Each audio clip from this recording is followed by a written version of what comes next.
Hello दोस्तों, SK study IAS में आपका स्वागत है। दोस्तों आज पॉलिटी का 7वां वीडियो है। दोस्तों अगर आप 1 से 6 तक वीडियो नहीं देखे हैं तो आप जाके ज़रूर देखिए। दोस्तों प्ले लिस्ट बना हुआ है, उसमें जाके देखिए। सारा वीडियो आपको एक ही जगह मिल जाएगा। दोस्तों आर्टिकल अभी नहीं पढ़ाया जा रहा है। दोस्तों आर्टिकल का मैं एक अलग बैच लाऊंगा, उसमें आपको आर्टिकल बढ़िया से कराया जाएगा। जितने भी आर्टिकल है 1 से लेकर के सारा को मैं पढ़ाऊँगा एक जगह। दोस्तों जस्टिस क्या होता है? न्याय। कितने प्रकार के न्याय होते हैं दोस्तों? तो प्रस्तावना के अंदर कौन कौन से न्याय दिए गए हैं दोस्तों? प्रस्तावना के अंदर 3 प्रकार के न्याय का उल्लेख किया गया दोस्तों। तो प्रस्तावना के अंदर जो न्याय किया गया है वह 3 प्रकार से किया गया है दोस्तों। समाजवाद, सामाजिक न्याय, आर्थिक न्याय और राजनीतिक न्याय किया गया दोस्तों। सामाजिक में समाज में जो लोग हैं उसके प्रति न्याय किया गया। आर्थिक न्याय और राजनीतिक न्याय। समाज में जब उच्च नीच भेदभाव नहीं होगा तो सबसे पहले सामाजिक न्याय स्थापित होगा। स्वाभाविक की बात है। आज भी दोस्तों हमारे समाज में ऐसा देखने को मिल जाता है कि उच्च नीच भेद, काले गोरे का भेद बहुत सारे हैं। जैसे जो छोटे जाति के लोग होते हैं आज भी उसको लोग बैठने नहीं देते हैं। तो कहीं ना कहीं सामाजिक न्याय स्थापित करना चाहिए। और अगर समाज में भेदभाव नहीं होगा, सब मिलजुल कर रहेंगे तो सामाजिक न्याय स्थापित होगा। हमारे देश में आज भी आरक्षण है, सामाजिक न्याय ही है दोस्तों। आरक्षण के माध्यम से ही सामाजिक न्याय को स्थापित करना है। क्योंकि दोस्तों जो नीचे तबके के लोग हैं उसको आरक्षण दे के ऊपर उठाना है दोस्तों, उस लेवल तक पहुंचाना है। क्योंकि आज तक बहुत सारे ऐसे समाज है जहां आजकल अशिक्षा की कमी है दोस्तों, इसलिए उसको आरक्षण दिया जाता है ताकि वो आरक्षण के माध्यम से आगे बढ़ सकें।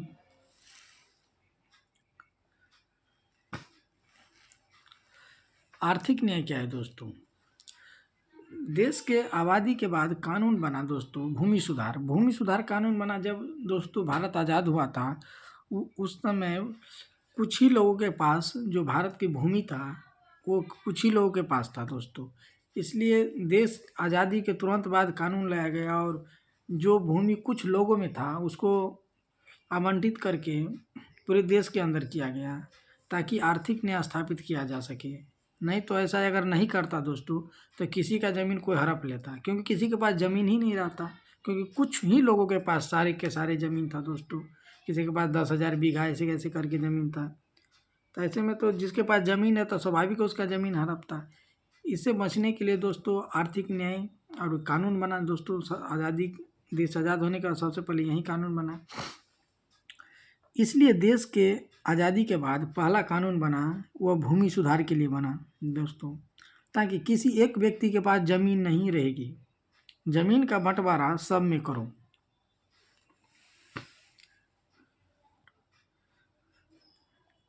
दोस्तों ज़मीन का बंटवारा जब भी सब में होगा तो आर्थिक न्याय स्थापित होगा दोस्तों।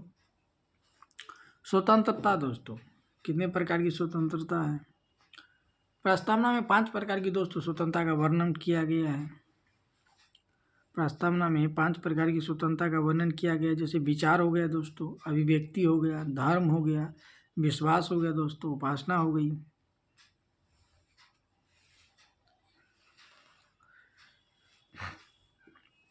दोस्तों वीर सावरकर ने 1857 की क्रांति को पहला स्वतंत्रता संग्राम मानते थे। इस विचार के आधार पर उन्हें जेल में डाल दिया गया था दोस्तों, वीर सावरकर को, क्योंकि वो इसी विचार को प्रसारित करते थे। लेकिन अंग्रेजों को लगा कि ये विचार लोगों तक पहुंच गया और लोग मानने लगे तो अंग्रेज के खिलाफ लोग भड़क जाएंगे, जिससे भारत पर शासन करना कठिन हो जाएगा। तो ऐसी स्थिति में विचारों को ही न फैलने दिया जाए, इसलिए दोस्तों अंग्रेज ने सबसे पहला काम यही किया कि वीर सावरकर को पकड़ करके जेल में डाल दिया गया। अगर वीर सावरकर बाहर रहते तो इस बातों को फैलाते, कई माध्यमों से फैलाते। इसलिए अंग्रेज को ये लगने लगा था कि अगर वीर सावरकर बाहर रहते हैं तो इस बात को पूरे भारत में फैला देंगे, जन जन तक फैलेगी बात।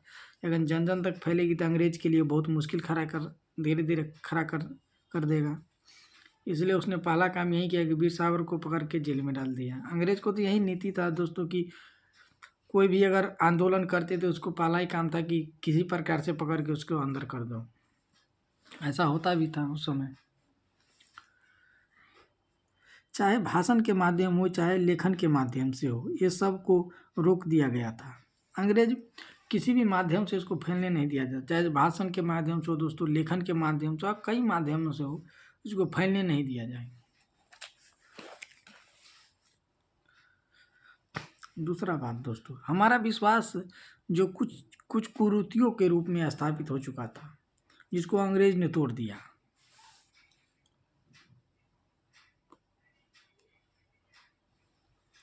सती प्रथा, बाल विवाह, ठगी प्रथा, इन सब पर रोक लगा गया। इससे तत्कालीन भारतीय समाज बहुत आहत हुआ दोस्तों कहीं ना कहीं अंग्रेज ये अच्छा भी काम कर रहे थे, लेकिन कुछ लोग थे ऐसे, उसको इससे दिक्कत हो रही थी दोस्तों। इससे तत्कालीन भारतीय समाज बहुत ज़्यादा आहत हुआ। आप हमारे विश्वास को तोड़ा।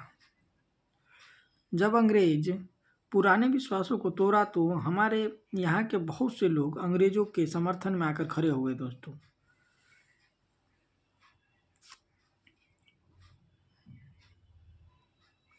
राजा राममोहन राय, ईश्वर चंद्र विद्यासागर, ये लोग भारत में चल रहे कुप्रथाओं के खिलाफ डटकर खड़े हो गए और इसे दूर करने का प्रयास किया दोस्तों ये ऐसी कुप्रथाएं थी, सती प्रथा भी, बाल विवाह, ठगी प्रथा, इसको अंग्रेजों ने ख़त्म किया। जैसे दोस्तों सती प्रथा था तो लॉर्ड विलियम बेंटिंक के समय दोस्तों, राजा राममोहन राय के समय उसको ख़त्म किया गया दोस्तों। जब राजा राममोहन राय के जो भाई थे, जब अगर उसकी मृत्यु हो गई तो उसकी जो पत्नी थी, इसकी भाभी, उसको सती होना पड़ा। उसको देख करके राजा राममोहन राय जी इतने आहत हुए कि सती प्रथा को रोकने के लिए पूरे प्रयत्न किए। इसी के प्रयास से लॉर्ड विलियम बेंटिंक उस समय भारत के गवर्नर थे,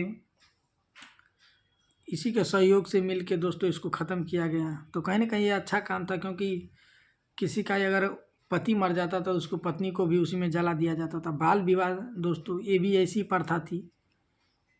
ठगी प्रथा, ये भी ऐसी प्रथा थी। जब अंग्रेज भारत में शासन किया करते थे तो उसके अनुसार गोरे ईसाई के ऊपर ईश्वर का एक बर्डन था। गोरे का एक बर्डन था, ईश्वर ने इसे काम से भेजा था। इसलिए white man burden east India के समय प्रचलित था। आप सुनेंगे दोस्तों व्हाइट मैन थ्योरी,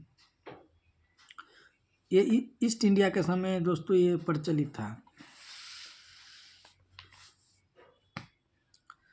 क्योंकि अंग्रेज अपने बारे में समाज को ये बताया करते थे कि हमें ईश्वर ने एक विशेष काम से भेजा है।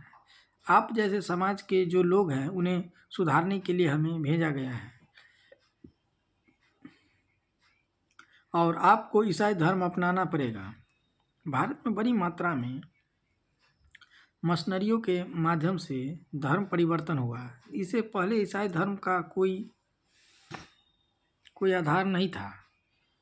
ईसाई भारत में थी ही नहीं। जो क्रिश्चियन अंग्रेज के समय भारत आए, और ये केवल इसलिए कि लोगों के मन में विश्वास डाला गया कि क्रिश्चियन ही सब पर सुपीरियर है दोस्तों आज भी देखते होंगे जो आदिवासी बहुल इलाके हैं उसमें जो क्रिश्चियन लोग हैं उसको कुछ हेल्प करते हैं, उसके बच्चों को एजुकेशन देते हैं। इसके माध्यम से लालच दे करके मान लीजिए ये लोग धर्म परिवर्तन आज भी करा रहे हैं। बहुत सारे धर्म में लोग करा रहे हैं क्योंकि वो बहुत सारे फैसिलिटी दे रहे हैं। स्वाभाविक है उस तरफ लोगों का झुकाव होगा। आज भी क्रिश्चियन द्वारा छोटे जाति के लोगों को धर्मांतरण कराया जाता है, जैसे आदिवासी, भील वगैरह जाति को, क्योंकि उसके बच्चे को एजुकेशन दे रहा है दोस्तों, कपड़े दे रहे हैं, हर सुविधा दे रहे हैं, घर दे रही है। एक जाति का टैग हट जा रहा है उसके ऊपर कि कोई आदिवासी है, कोई भील है, कोई छोटे जाति है। अगर वो क्रिश्चियन जाति अपनाते हैं तो एक सिर्फ क्रिश्चियन कहलाते हैं वो। तो इसलिए बहुत ऐसे छोटे जाति के लोग हैं जो क्रिश्चियन धर्म अपना रहे हैं धीरे धीरे, उसको बहुत सहायता भी किया जाता है दोस्तों। तो आजकल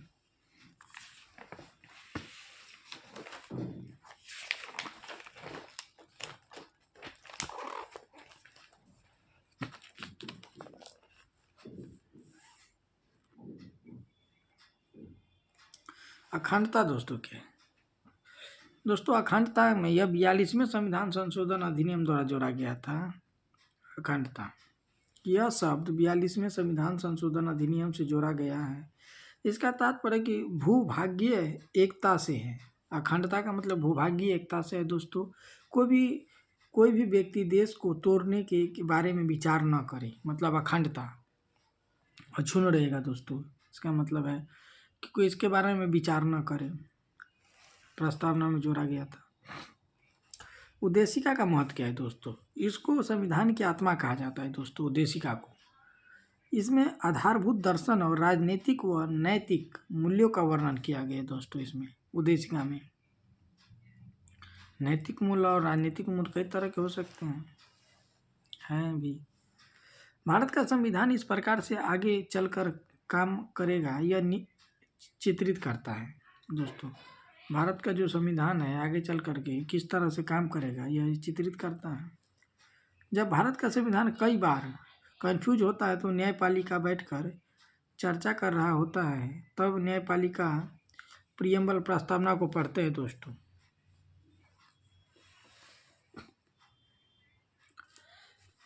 क्या प्रस्तावना संविधान का भाग है दोस्तों? क्या प्रस्तावना संविधान का भाग है दोस्तों? केशवानंद भारती बनाम केरल राज्य के बाद 1973 में प्रस्तावना को संविधान का अभिन्न अंग माना दोस्तों। 1976 से पहले प्रस्तावना में संशोधन इसलिए नहीं हुआ क्योंकि इससे पहले प्रस्तावना संविधान का अंग नहीं था दोस्तों। 1973 में केशवानंद भारती बनाम केरल राज्य में ही प्रस्तावना को संविधान का अंग मान लिया गया था दोस्तों। 1973 में प्रस्तावना को संविधान का अंग माना गया। केशवानंद भारती बनाम केरल राज्य के समय 1976 के 42 संविधान संशोधन अधिनियम द्वारा प्रस्तावना को संविधान का अभिन्न अंग माना। इसी समय प्रस्तावना में 3 शब्द जोड़े गए थे दोस्तों। 1976 में के 42वें संविधान संशोधन द्वारा जब प्रस्तावना में को संविधान का अंग माना, उसी समय दोस्तों संविधान में 3 शब्द जोड़े गए थे: समाजवादी, धर्मनिरपेक्ष, अखंडता दोस्तों।